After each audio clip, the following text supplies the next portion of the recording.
From the Cronkite studios in downtown Phoenix, this is Cronkite News.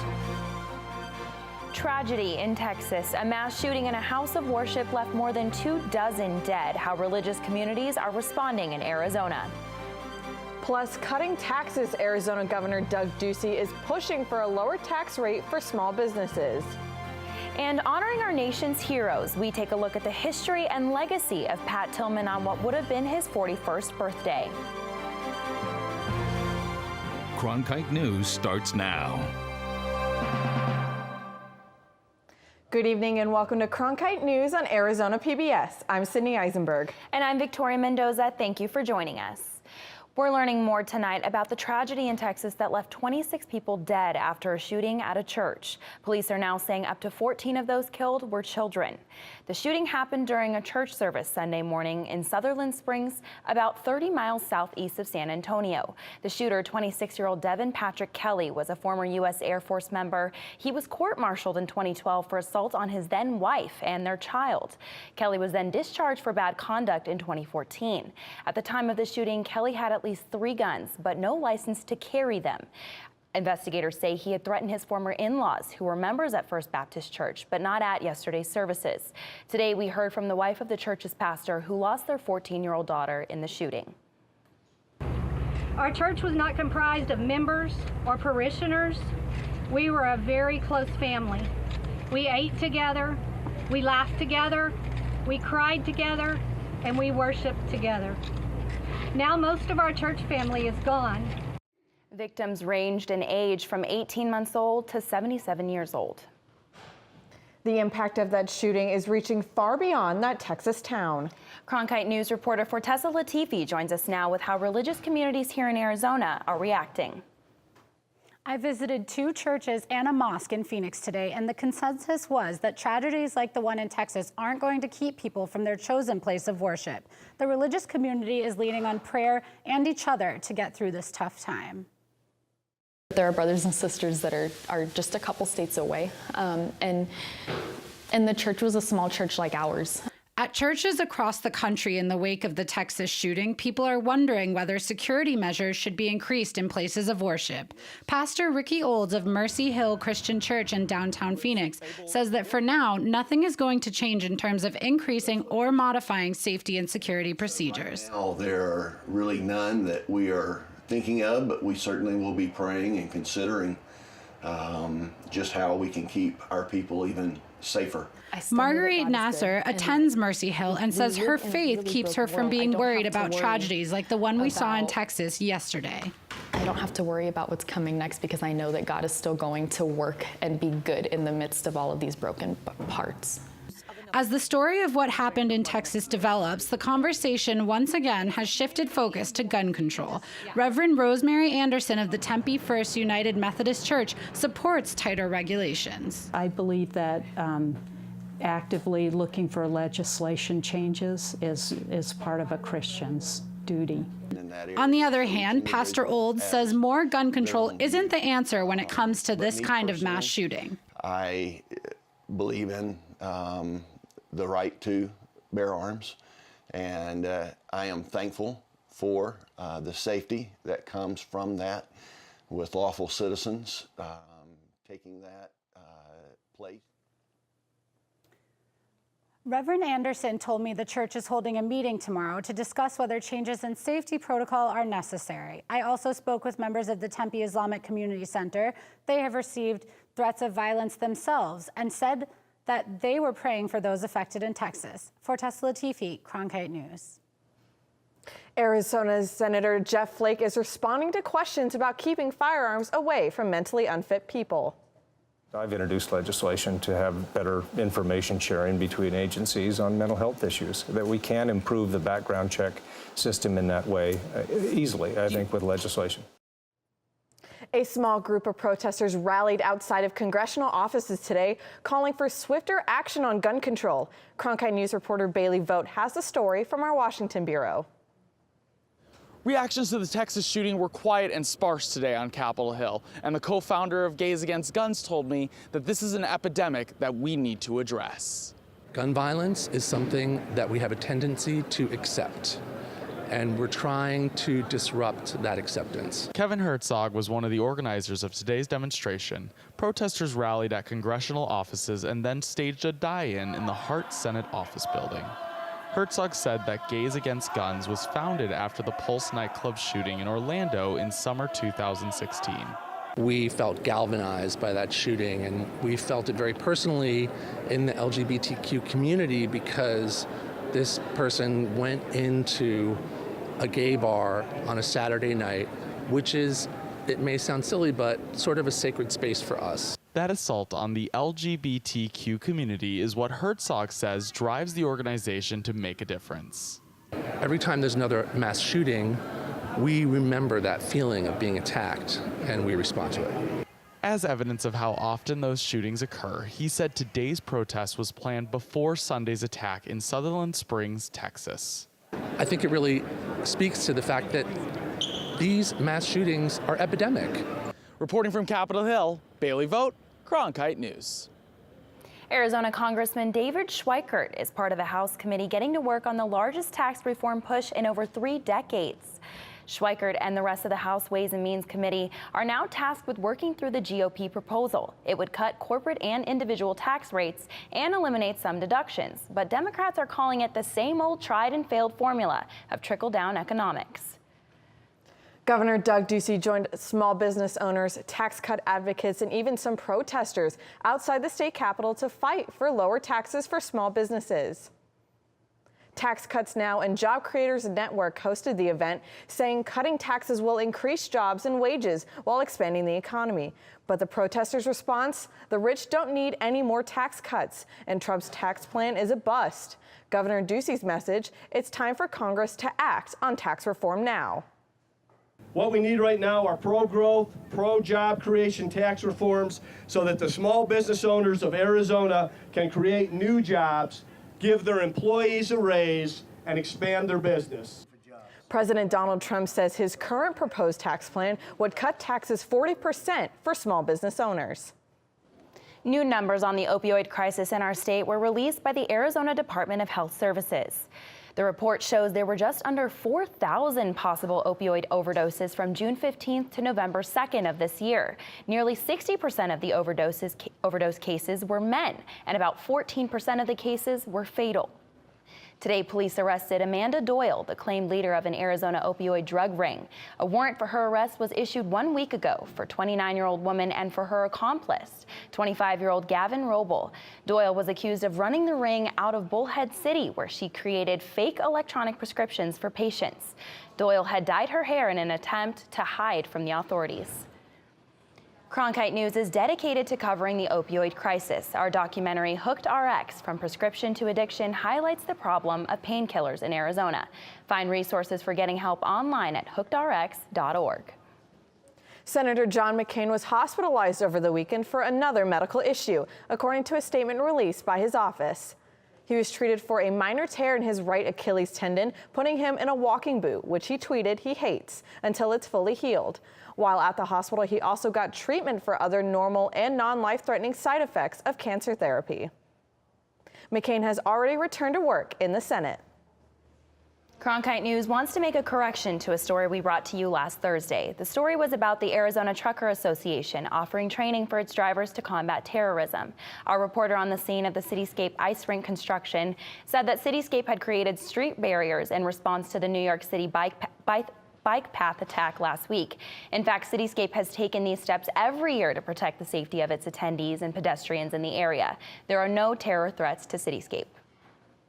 Is it a courtroom or a classroom? Coming up on Cronkite News, how one Phoenix high school is preparing their students early for passing the bar. And controlling the bison population. They've overrun the Grand Canyon, and environmentalists have been scrambling for a solution to save the fragile ecosystem. I'm Judy Woodruff, anchor and managing editor of the PBS NewsHour. The journalists of tomorrow face a fast-changing media landscape, but quality news remains vitally important to our communities, our country, and our world. At ASU's Walter Cronkite School of Journalism and Mass Communication, students learn solid, reliable reporting, holding the powerful accountable, and rebuilding the public's trust. The Cronkite School and Arizona PBS, preparing the next generation for a stronger future of journalism. When a story comes in the morning, we're out the door as fast as we can go. But it's also great to spend more time in communities and produce projects. From the borderlands to the cities, the reservations, and even the state capitol, we want to get to the heart of the matter. When the lights come on in the studio, we know our hard work is about to pay off. We love what we do here at Cronkite News. We're proud to tell the stories of our state. Now, more than ever, it's important to have a trusted news source, and that's Cronkite News. A courtroom as a classroom. Students at South Mountain High School are getting real-life experience in the courtroom process. Reporter Nicole Gutierrez is live outside the Sandra Day O'Connor School of Law to tell us how the program is preparing teenagers to eventually pass the bar. 4 years of undergrad, then 3 years of law school is a huge commitment to anyone. But students at South Mountain High School are already practicing law in their own courtroom years before committing to a degree. It's how do we carry that into a case? Opening statements, directing and cross-examining witnesses, to closing arguments. High school students at South Mountain High School learn the legal process by being in the process themselves. I always wanted to be a lawyer. I've always been interested in law, and I wanted to see how it works. Students like Alanis Aguayo began the law program their freshman year to prepare for what may lie ahead. You learn a lot. You get to meet actual judges, and they give you their opinion on how you've advanced and how you work in court. Students learn the basic law procedures to then run a mock trial. They're learning how to write in a legal fashion, which is a whole nother level of writing, and communicate in a legal fashion. And also, I think a little bit about how to be a professional, how to be an attorney or a judge. And those already in the profession donate their time to the students for inspiration. I think it's really neat for our students to come in and get to work on a weekly basis, on multiple times a semester, to be able to work with real live attorneys and see that they're normal people, that they came from backgrounds similar to them. It takes me an hour to get to school every day, but I come just for this program. It gives a lot of our kids a reality of something that they can achieve. Smith also says the program has many student success stories. Many of the past students are now here at the Sandra Day O'Connor Law School. In downtown Phoenix, Nicole Gutierrez, Cronkite News. We gave them a home, and now the bison have roamed. And the herd is far beyond what was expected at the Grand Canyon. Coming up on Cronkite News, why hunters might be part of the solution. It is 81 degrees right now in Phoenix with mostly clear skies and a humidity of about 28%. Now stay tuned after this and we'll talk about how our temps are going to be fluctuating just a little bit this week. This fall. I'm so excited! What? From the inspiring to the amazing. You're in the presence of history. The compelling. He said, "Welcome home." It was just a powerful moment. To the astounding. I promised myself I wouldn't cry. And from the breathtaking. This is real. A journey to Mars. To the electrifying. We're going to change the world. All this and more. All this fall. Oh my God! Fridays, it's at Cronkite News, your social sharing connection where you choose the news. Facebook likes and shares, tweets, retweets, and favorites. YouTube views and subscriptions. We're watching you watch us. From our digital home at cronkitenews.azpbs.org to your television, web browser, or mobile device. Find us on Facebook, Twitter, and YouTube. Then join us for at Cronkite News, our weekly refresh, each Friday at 5 on Arizona PBS. A growing herd of bison near the Grand Canyon is threatening some of its fragile ecosystem. Arizona PBS and Cronkite News reporter Drew Marine were granted exclusive access to the area where the herd roams to learn about plans to thin out the population. Bison were brought to the Grand Canyon in the early 1900s to a wildlife viewing area, but when they weren't useful, they were left to roam. Those 100 animals now number 400 to 600, and they're wiping out everything in their path. Some 200 miles from the south rim of the Grand Canyon, a trek through a thick forest of fallen trees and muddy trails with biologist Brandon Holton leads to a landscape of meadows devoid of vegetation and depleted of water sources. Out here, you just have, our meadows are just overgrazed to the point where, you know, our grass is this high. Overgrazed by these behemoths. Up to 1,400-pound bison grazing to ensure their own survival, but at the same time threatening the future of other wildlife inside the Kaibab National Forest. This area used to be covered in plants and had plenty of running water, but because of the bison's impact, it's more of a mud hole. And now it's affecting animals like deer and bats. And when they come here, they can't access this water. They need, you know, ponded type water in order to drink, in order to come down and glean the water surface and drink. Here, we don't have that condition anymore.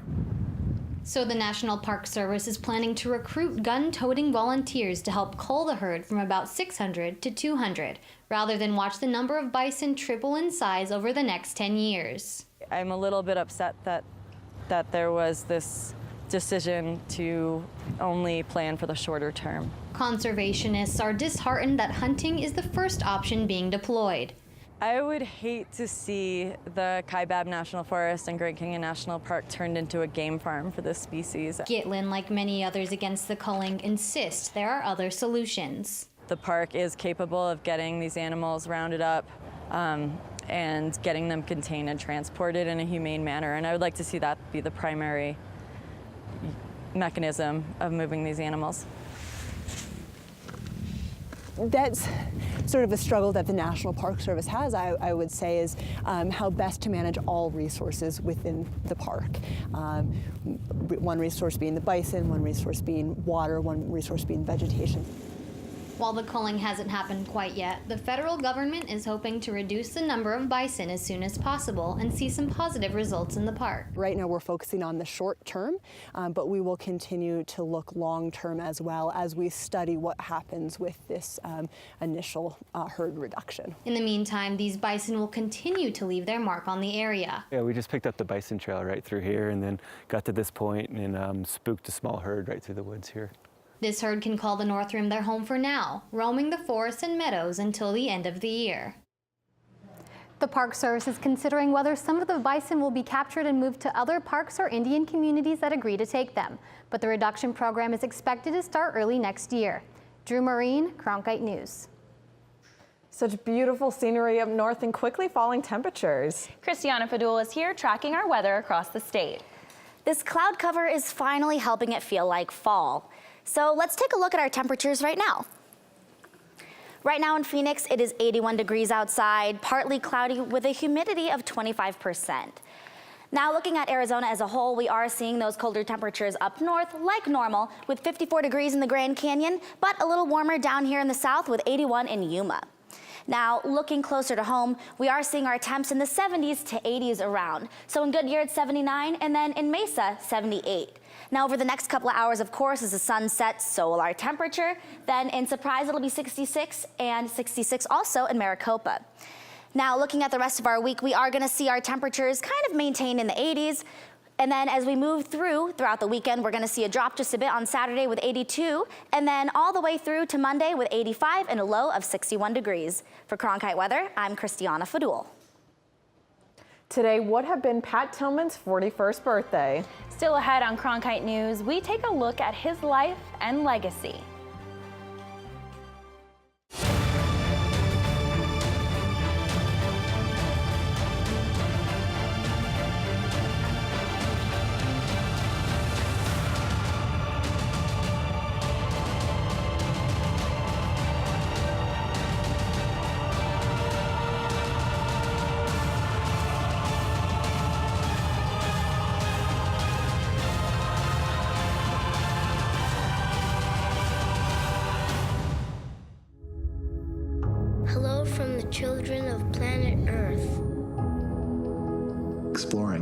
lifeblood of the mission. Human beings are a curious bunch. What are we going to see when we get really close? Just because an idea is crazy, it's not necessarily wrong. We were on our way. You don't get anywhere until you've tested the limits. That carries an intensity you can't imagine. You could hear people just, whoa. Oh my God, absolutely spectacular. It's a rush. We ask a lot of our heroes. We are at a remarkable moment. We're going farther than any exploration ever has.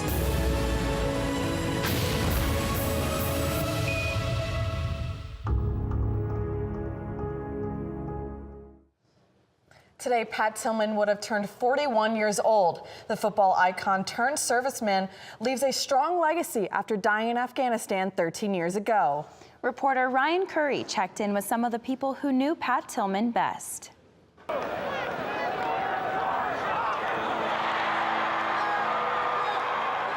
To Jake Plummer, Pat Tillman was far more than a teammate on the 1996 Arizona State football team that went undefeated in the regular season and made it to a Rose Bowl. Once you became a friend with him, you realized how much of a good friend he was. He was always there for you. He's always challenging you to be a better person, a better human, a better man. And then on from here to the Cardinals and playing in the pros, you know, just a guy who was an exceptional character that didn't just talk about it, but really lived the lifestyle. Plummer said Tillman was dedicated to success and a friend with everyone he met, including Doug Tamero, the assistant media relations director for Sun Devil Athletics. The first thing that you noticed about Pat is his hair, and then he was loud. You know, when he talked, when he joked around in a dining hall up at camp, in his interviews, you know, he had no filter. But that was the main thing. And then that he was smart. Just in talking to him, you could tell the guy was on another level. Here's to Brown, and he's thrown for a loss by Pat Tillman. Following his tenure as a Sun Devil, Tillman advanced to the NFL but remained in the Valley, playing 4 seasons with the Arizona Cardinals. But following the 9/11 attacks, he cut his professional career short to serve his country in Iraq. He remained connected with friends and family while in the military, including Perry Ettinger, a former athletic trainer at ASU who helped Tillman through shoulder surgery when he was a freshman. He had qualities I thought that were really outstanding. Dedication to whatever he was doing, to moral attitude about things. He really stood up for things. He read a lot and knew a lot, and he could talk to you about just about anything.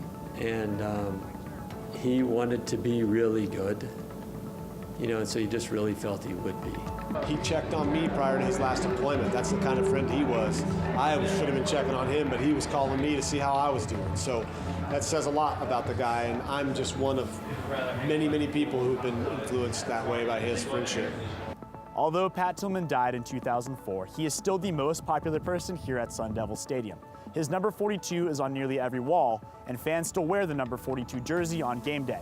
Players have started a new tradition of walking out of Tillman Tunnel behind me and placing their hands on the new Tillman statue before they take the field on game day.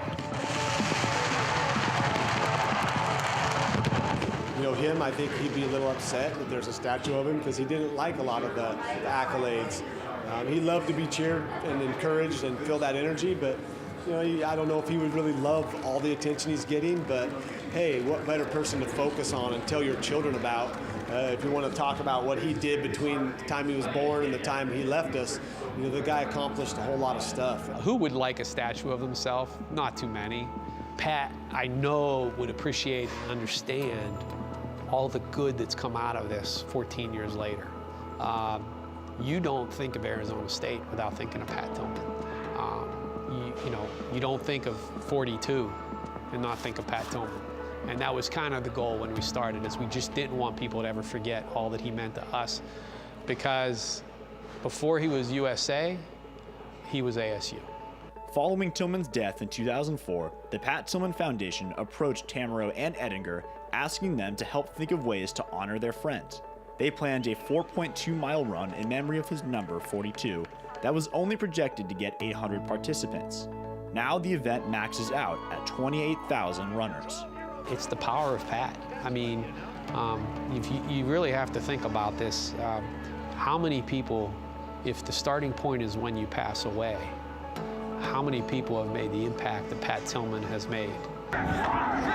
Throws and it's intercepted. This is Pat Tillman. For many people, Pat Tillman was more than a soldier and football player. He was a man who was with and for others. The run and the statue are ways for people who didn't know him to also be inspired by his legacy.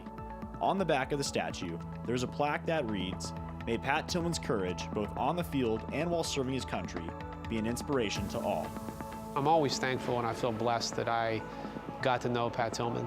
I'm also thankful and blessed that it was the era that it was. I looked back and reflected, and I was like, I hope he thought of me with that, It was because all these people were so good and so strong, and his friend. And I was also his friend, and I just want to be part of that.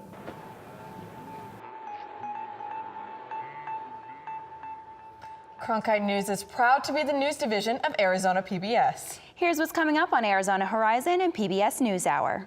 On the next Arizona Horizon, our new monthly consumer segment called Spotlight looks at efforts by scammers to steal your money.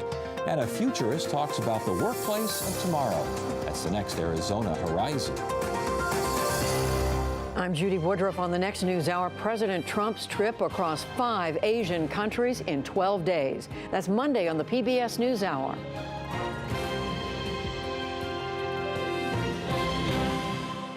That's it for Cronkite News tonight. Thank you for joining us. For top Arizona stories anytime, go to cronkitenews.azpbs.org.